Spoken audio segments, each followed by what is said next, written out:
We are rolling. Okay. Another thing that I wanted to show you is kind of my working process. Could we turn the fan off? Yes. That's going to really affect the way it sounds.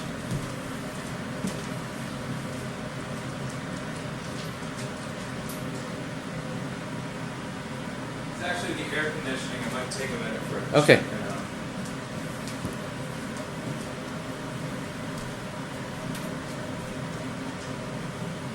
I forgot about that. The thing's so loud. Sometimes it's hard to even hear it. All right, you ready? Mm-hmm. Okay.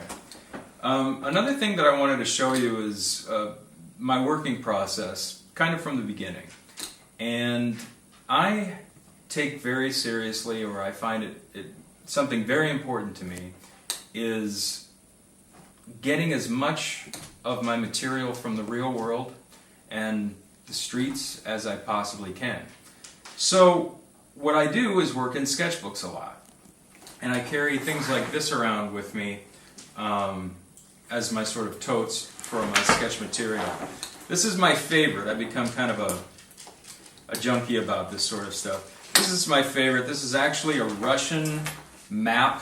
Actually not. It was a Soviet map holder, military map holder that I turned into a sketchbook.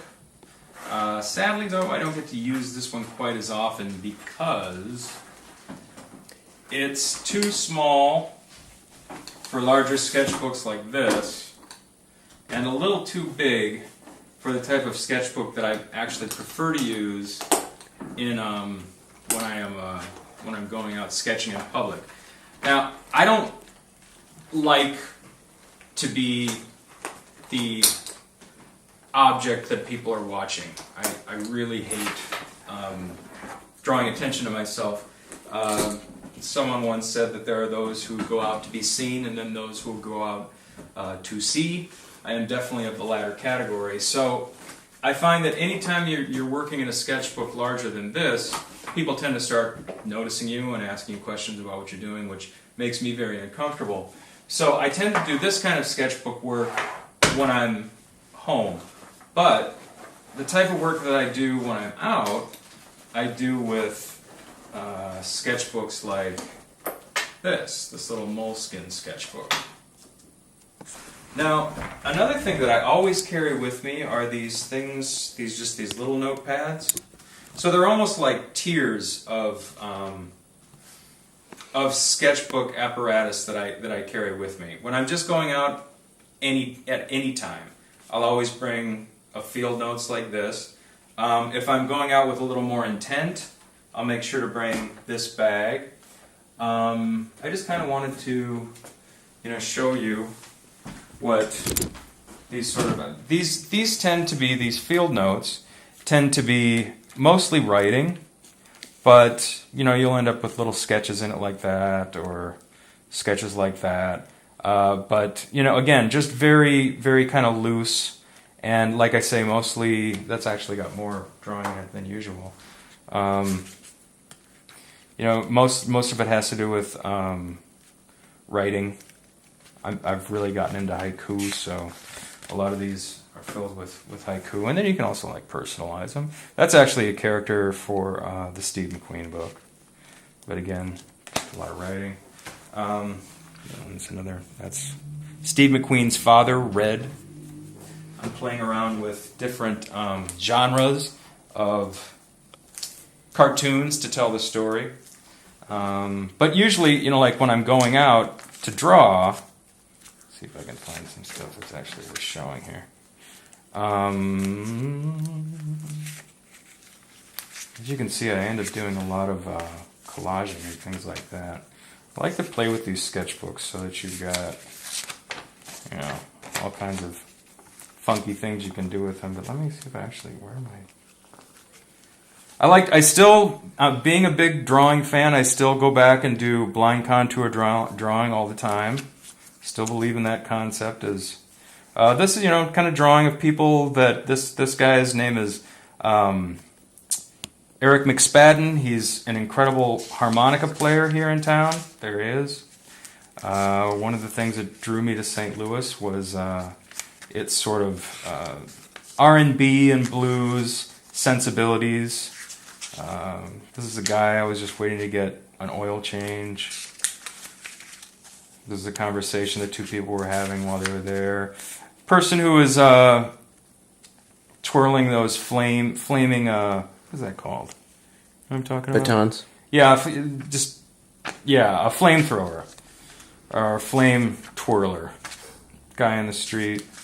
So this is the kind of stuff that I carry around with me just while I'm out in the street. I keep it in this, keep that stuff in here. And then when I get home, I keep everything in these larger sketchbooks. Let's see. I've been trying to incorporate sketchbook more and more into my working practice, and like you might recognize, like if you've read The Lonesome Go, you might recognize that. That's a 2-page spread from The Lonesome Go, and it comes directly out of the sketchbook.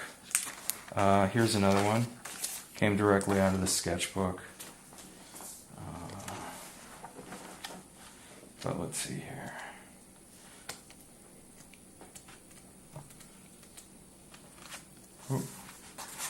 It's a drawing of Kerouac that I did.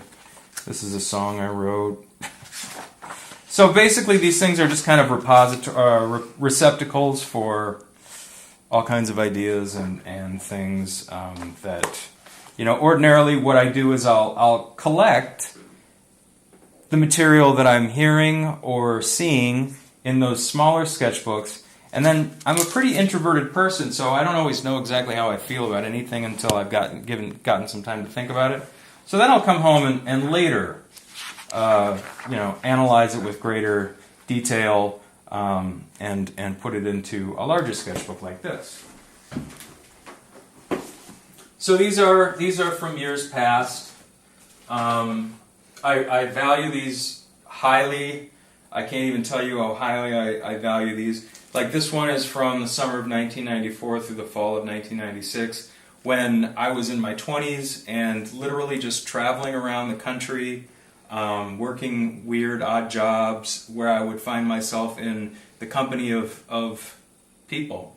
I took jobs like parking lot attendant or bartender or tree trimmer, or I tried to find jobs where I was out in the public and among people, but wasn't basically the observed. I was in I had the opportunity to observe and kind of be a fly on the wall. So I wanted to show a couple of these because this, in a sense, shows how these things can become much bigger deals. So like, here's some of the sketchbook from when I was in my 20s. This was a guy who used to frequent a bar I worked at. This was the apartment I lived in at the time. This one I wanted to show. So I was working as a parking lot attendant, and you can see this character. I really need to take better care of these sketchbooks. But like this character, I want you to notice.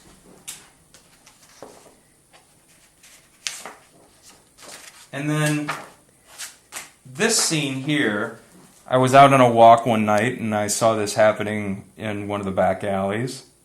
So you go from that to what I eventually ended up doing was making these intaglio prints of those original sketches. So you can see that the connection between the life experience that I was having and the way I document it in its final state, there's not a great deal of difference between the two. You could just say that this is a little more formal.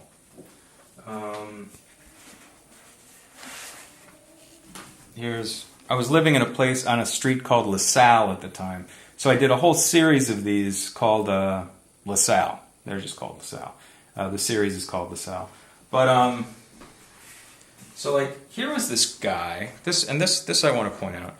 This is a guy who used to stand on the corner and just hiss at cars going by. That's all he ever did.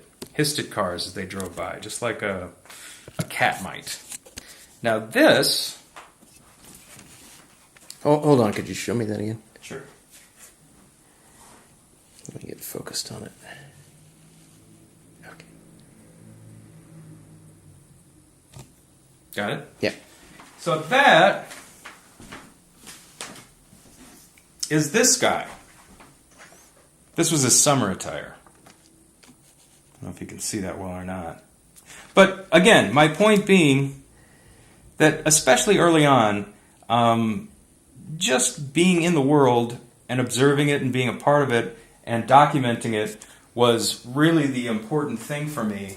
And all the way through, you know, from abandoned cars all the way through the work I'm doing today,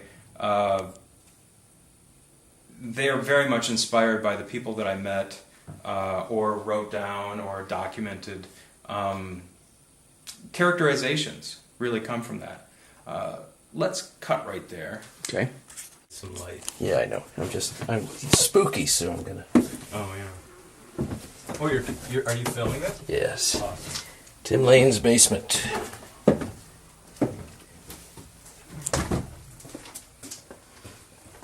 So, this guy, I got into doing these lawn ornaments, and this lawn ornament is of that guy that I just showed you. I did the etching of, and I also did this lawn ornament, which has a both. So we're unable to see it, but the back is painted like his back would be. And then the front is obviously what you see here. I don't know if you can see that or not. But so I became very interested and have become very interested in what I think of as sort of pop culture forms of just pop culture artifacts.